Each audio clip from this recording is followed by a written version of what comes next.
Hello everyone, you are welcome zoology with doctor S K Saini. हम cell biology पढ़ रहे हैं। सेल बायोलॉजी में सेल ऑर्गेनल्स हमने किए, जिसमें lysosome, Golgi body, ER, mitochondria, plastid, ribosome, ये मैनी सेल ऑर्गेनल्स के बारे में हमने यहाँ पर पढ़ा। आज एक ऐसे टॉपिक के साथ में अपन आ रहे हैं जो सेल के लिए बहुत इंपॉर्टेंट है और सेल के लिए एक कह सकते हैं कि मैकेनिकल सपोर्ट दे रहा है।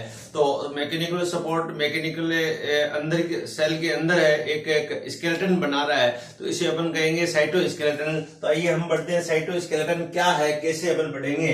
तो आज टॉपिक का नाम है अपना साइटोस्केलेटन। साइटोस्केलेटन का मीनिंग क्या है? जैसे skeleton plus cyto, skeleton plus cyto का मीनिंग है यहाँ सेल के अंदर उसको मैकेनिकल सपोर्ट देने के लिए जो स्ट्रक्चर बनती है, जो स्ट्रक्चर पाई जाती है, उसे अपन कहेंगे साइटोस्केलेटन है। जैसे मान लो ये एक सेल है, इस सेल के अंदर इस प्रकार से अनेक फाइबर से स्ट्रक्चर पाई जाती है या ट्यूबुलर स्ट्रक्चर पाई जाती है, जो कहीं ना कहीं सेल को सपोर्ट दे रही है, सेल के शेप को मेंटेन रखने में, सेल को इसकी स्ट्रक्चर मेंटेन रखने में यह हेल्पफुल है। तो इस प्रकार की अनेक स्ट्रक्चर्स पाई जाती है, इसे अपन क्या कहेंगे? साइटोस्केलेटन कहेंगे। साइटोस्केलेटन में पहले माना जाता है कि ईआर एज ए साइटोस्केलेटन का काम कर रही है, लेकिन ईआर से रिलेटेड मैनी यहाँ पर फाइबर्स, मैनी और स्ट्रक्चर्स पाई जाती है, जो कि यहाँ पर एक स्केलेटल का काम कर रही है। और वो किसका स्केलेटल? यहाँ पर सेल का स्केलेटल है, न कि बॉडी का स्केलेटल है। तो ऐसी स्ट्रक्चर अपन देखें तो आपकी सेल के अंदर, अपनी सेल के अंदर 3 type of structure found in this cell. First is microtubules, second is microfilament और थर्ड इज इंटरमीडिएट फिलामेंट। 3 प्रकार की ऐसी संरचनाएं पाई जाती है जो सेल को यहाँ पर शेप मेंटेन कर रही है, सेल के अंदर की संरचना को मेंटेन कर रही है। इसे अपन कहेंगे माइक्रोट्यूब्यूल्स कहेंगे, माइक्रोफिलामेंट कहेंगे और इंटरमीडिएट फिलामेंट कहेंगे। तो यहाँ एक नीट का बहुत अच्छा क्वेश्चन बनता है, द साइटोएंडोस्केलेटन इज, तो आंसर होगा यहाँ पर माइक्रोट्यूब्यूल या माइक्रोफिलामेंट या इंटरमीडिएट फिलामेंट। और फोर्थ ऑप्शन होता है यहाँ पर बोन का। तो मोस्ट ऑफ अपन जानते हैं कि स्केलेटन कौन बनाता है, तो स्केलेटन बोन और कार्टिलेज बनाते हैं। तो कई बार अपन आंसर ऐसा दे देते हैं कि बोन और कार्टिलेज। हाँ, बोन और कार्टिलेज अपना स्केलेटन बना रहे हैं, सेल बॉडी का स्केलेटन बना रहे हैं, जो बॉडी के स्ट्रक्चर को मेंटेन रख रहे हैं। लेकिन यहाँ मैं एक माइक्रो बात कर रहा हूँ, यहाँ एक सेल की बात कर रहा हूँ। उस सेल के अंदर स्केलेटन कौन बनाता है? तो सेल के अंदर skeleton, there are 3 type of structure found in the cell will maintain structure of the cell. First is microtubule, second is microfilament, third is intermediate filament.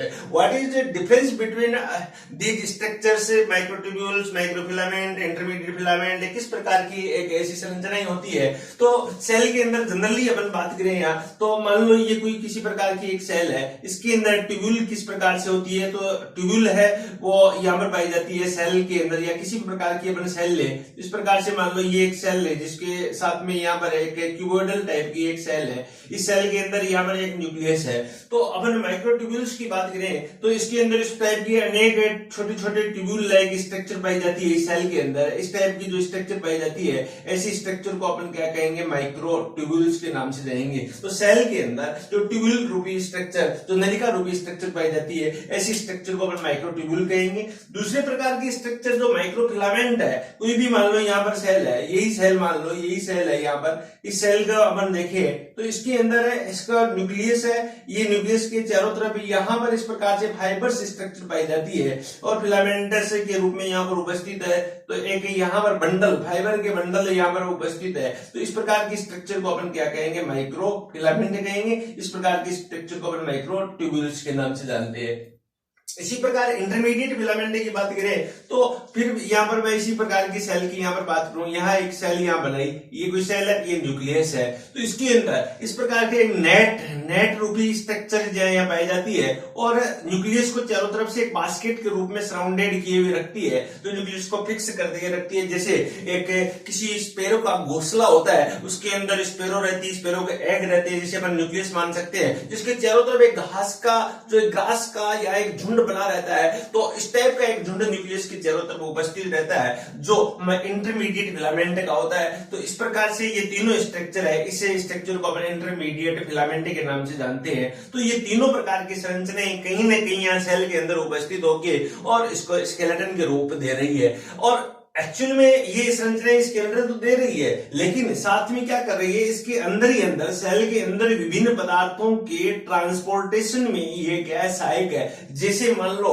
Upon example के तौर पे देखें, पटरियों के ऊपर क्या है, पटरियों के सारे क्या चलती है, ट्रेन चलती है, गाड़ी पटरियों के ऊपर चलती है। इसी प्रकार ये क्या है, अंदर सेल की पटरियां हैं जिसके सारे वेरियस मॉलिक्यूल्स है वो इधर से उधर जिगजैग मूवमेंट करते रहते हैं। तो इस प्रकार से कह सकते हैं transportation of the substance in the cell in the cytoplasm वो ये काम कर रहे हैं, और इस यहाँ पर साइटोस्केलेटन का काम भी कर रहे हैं। तो ये हम इसमें बेसिक डिफरेंसेस देखते हैं कि ये फिलामेंट क्या है। जनरली एक स्ट्रक्चर के द्वारा आपको ये बताया किस प्रकार से तीनों फिलामेंट होते हैं। ये माइक्रोट्यूब्यूल्स के रूप में पाई जाने वाली संरचना माइक्रोट्यूब्यूल्स है, इस प्रकार से बंडल के रूप में पाई जाने वाली संरचना माइक्रोफिलामेंट है, और इस प्रकार से एक जाल के रूप में पाई जाने वाली न्यूक्लियस के चारों तरफ उपस्थित संरचना है, इसे अपन इंटरमीडिएट फिलामेंट अपन कह सकते हैं। तो ये एक संरचना यहाँ पर बनी। अब ये कैसे क्या है, तो माइक्रोट्यूब्यूल अपन देखते हैं। तो माइक्रोट्यूब्यूल एक स्ट्रक्चर जैसे आपने यहाँ पर देखी, तो अपन कहते हैं एक लॉन्ग स्ट्रक्चर है, अनब्रांच्ड स्ट्रक्चर है, और बीच में से ये खोखली होती है, तो इसे अपन होलो कहेंगे।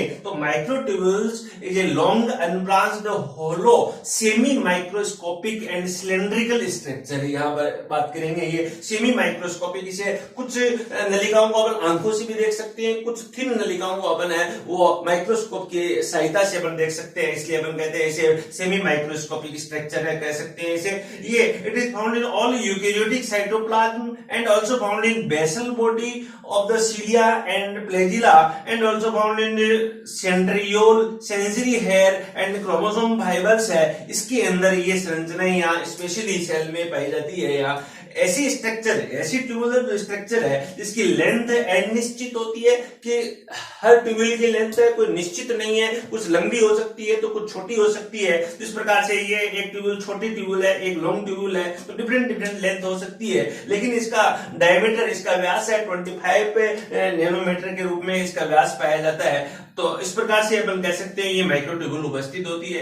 एक माइक्रोट्यूबुल के फॉर्मेशन में यहाँ पर दो प्रकार की यहाँ एक प्रोटीन भाग लेती है। वैसे एक ही प्रोटीन होती है, इसे ट्यूबुलिन प्रोटीन कहते हैं। ये ट्यूबुलिन प्रोटीन टू फॉर्म में पाई जाती है, एक अल्फा ट्यूबुलिन और दूसरा बीटा ट्यूबुलिन। ये दो टाइप की ट्यूबुलिन है, दोनों मिलकर डाइमर बनाती है। तो इस प्रकार से ये डाइमर के रूप में पाई जाती है। इस डाइमर का भी पॉलीमराइजेशन होता है, यहाँ पर पॉलीमेराइजेशन होता है। यहाँ पर जैसी पॉलीमेराइजेशन होता है तो डाइमर से फिर क्या है, ये नलिका रूपी रचना बन जाती है, अर्थात बहुलीकरण के द्वारा एक ट्यूब्यूल्स का निर्माण होता है। तो कहने का मीनिंग यहाँ पर इन ट्यूब्यूल्स का, माइक्रोट्यूब्यूल्स का फॉर्मेशन एक विशेष प्रकार की प्रोटीन से होता है जिसे ट्यूबुलिन प्रोटीन कहते हैं, जो अल्फा और बीटा डाइमर के रूप में उपस्थित होती है और पॉलीमराइजेशन के द्वारा एक कंप्लीट ट्यूब है वो बना लेती है। और इस प्रकार के स्ट्रक्चर को अपन कहेंगे माइक्रोट्यूब्यूल्स कहते हैं। माइक्रोट्यूब्यूल है, उसका क्या रोल है सेल के अंदर, तो microtubule play a role general cell structure, formation of the general cell structure and cell division. Very important role है। नॉर्मल सेल स्ट्रक्चर की फॉर्मेशन में ये हेल्पफुल है एंड सेल डिवीजन में ये हेल्पफुल है, and also helpful in the movement of the chromosome to extend each other pole या opposite pole. यहाँ पर तो दूसरा इसका एक इंपॉर्टेंट फंक्शन और है कि जब सेल डिवीजन होता है उसमें क्रोमोसोम जो मूवमेंट करते हैं तो ऑपोजिट एंड पर पहुंचाने में इनका एक बड़ा रोल होता है। इसी प्रकार ये क्या है, इसका फंक्शन दूसरा तीसरा फंक्शन क्या होता है, ये रजिस्ट कर रही है, पुश को रजिस्ट कर रही है। माइक्रोट्यूब्यूल किसी प्रकार का सेल के ऊपर पुश किया जाए तो उससे सेल उस समय सेल की सुरक्षा करने में ये हेल्पफुल है, तो ये पुश रेजिस्टेंस में यहाँ पर हेल्पफुल है। तो ऐसे स्ट्रक्चर को अपन क्या कहेंगे, माइक्रोट्यूब्यूल्स कहेंगे।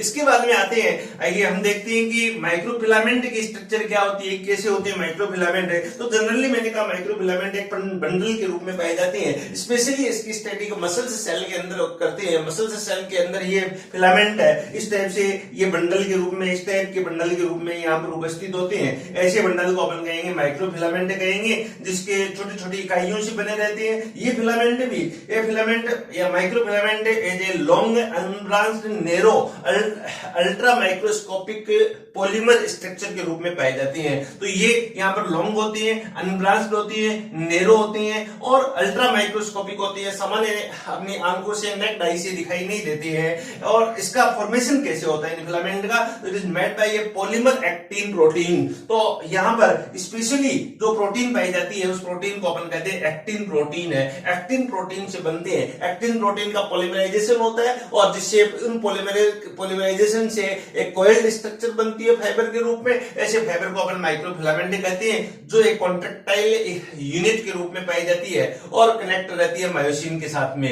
ये total protein, actin protein, total sale protein का 10 to 15% पार्ट यहाँ पर बनाती है और ये स्पेशली मसल्स के मायोफाइब्रिल में यहाँ पर उपस्थित होती है। मसल्स का मायोफाइब्रिल है वो फॉर्म बाय माइक्रोफिलामेंट से बना होता है। और कई बार आपने देखा है कि साइटोप्लाज्म में उसको सोल से जेल में चेंज होना, जेल से सोल में चेंज होना, या अमीबा की अपन लोकोमोशन पढ़ते हैं तो अमीबा को लोकोमोशन में जो सूडोपोडिया बनता है तो वो सोल जेल थ्योरी के अकॉर्डिंग बनता है। Sol convert into gel, gel convert into sol. तो इस प्रकार के जो चेंजेस होते हैं वो कौन कंट्रोल करता है? माइक्रोफिलामेंट के द्वारा ये चेंजेस होती हैं। इसी प्रकार जब क्लीवेज बनता है या सेल डिवीजन होता है तो जो फोरो बनती है डिवीजन के समय, सेल डिवाइड होने समय, तो वो माइक्रोफिलामेंट के द्वारा बनाई जाती है। माना जाता है कि माइक्रोफिलामेंट की थिकनेस है 6 to 8 नैनोमीटर होती है। तो इस प्रकार से ये पाए जाते हैं। ये या मसल सेल नहीं, ये अन्य सेल में भी ये उपस्थित होते हैं। Mostly microfilament are interact with the microtubules and intermediate filament. तो ये इंटरेक्ट रहते हैं किसके साथ में?